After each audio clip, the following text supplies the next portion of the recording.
visi misi dan program kerja masing-masing calon presiden 2024. Jika pada debat kedua dimulai dari pasangan calon nomor urut 2, maka di debat ketiga kali ini kesempatan pertama akan diberikan kepada calon presiden nomor urut 3 dan para calon presiden bisa menggunakan ada 2 buah mikrofon yang tersedia baik di podium dan juga ada handy mic yang diletakkan di atas podium dan juga ghost neck yang telah tertempel di podium.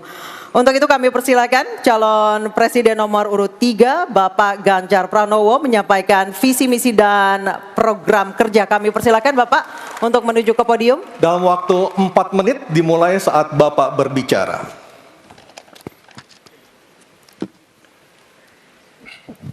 Terima kasih. Selamat malam Bapak Ibu sekalian yang hari ini hadir di studio dan tentu saja yang menyaksikan melalui tayangan televisi atau streaming. Kami membaca sekaligus mencatat persoalan luar negeri, pertahanan keamanan, dan tentu saja dari 3 ini kami akan menyampaikan poin per poin. Yang pertama terkait dengan politik luar negeri kita. Politik luar negeri kita adalah alat untuk negosiasi terhadap dunia luar, tapi kepentingan nasional harus nomor 1. Kenapa itu menjadi penting? Karena kita mesti betul-betul bisa melakukan redefinisi terhadap politik luar negeri yang bebas aktif, yang disesuaikan dengan kondisi kekinian. Ini penting karena apa? Karena kita perlu untuk memilih, memilah, dan memprioritaskan yang menjadi kekuatan, keinginan dari bangsa dan negara ini. Rakyat butuh bekerja. Rakyat butuh lapangan kerja lebih banyak. Investasi harus lebih banyak. Maka kita mesti memperkuat infrastruktur diplomasi kita, duta besar, para diplomat, dan tentu saja inilah yang mesti kita berikan penugasan-penugasan untuk membereskan persoalan-persoalan kepentingan ekonomi nasional dalam konteks kekinian. Dan tentu saja kita tidak pernah lupa, Indonesia selalu setia pada kesepakatan yang pernah diambil. Dekolonisasi yang dilakukan mendorong, meyakinkan kita semua untuk membebaskan seluruh bangsa tanpa boleh mengintervensi dengan yang lain. Dan inilah komitmen kita pada kemerdekaan Palestina yang kita dukung terus-menerus. Maka kalaulah kemudian itu kita kerjakan, beberapa problem krisis iklim barangkali akan kita selesaikan dengan membawa pola-pola diplomasi sesuai dengan kekinian yang diperlukan.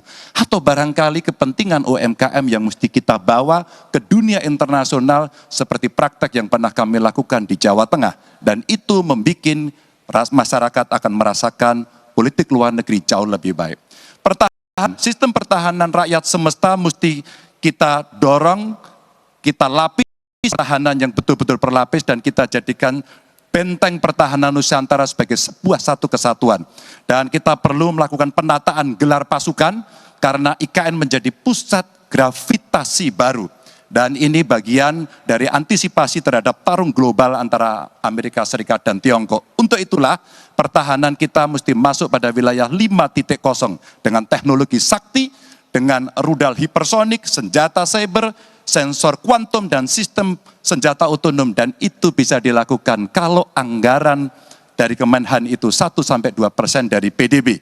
Sehingga MEF kita akan bisa tercapai. Karena ini yang mengerikan di 2024 saya khawatir ini tidak akan tercapai. Untuk keamanan, terorisme, narkoba, pinjaman online, judi online, kekerasan seksual, ini perlu mendapatkan perhatian termasuk TPPU.